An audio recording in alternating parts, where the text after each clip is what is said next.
আপনি কি জানেন শ্রী রামচরিত মানসে এমন কিছু গোপন রহস্য লুকিয়ে আছে যা খুব কম মানুষই জানে?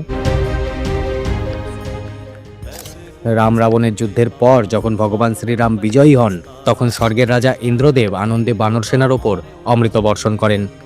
আর সেই অমৃতের ছোঁয়ায় যেসব বানর যুদ্ধে প্রাণ হারিয়েছিল তারা সবাই আবার জীবিত হয়ে ওঠে।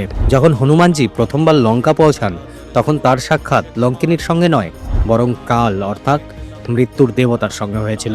রাবণ তাকে প্রধান দ্বারে প্রহরী হিসাবে রেখেছিলেন, কিন্তু হনুমানজিকে দেখে কাল নিজেই ভয়ে পালিয়ে গেছিল।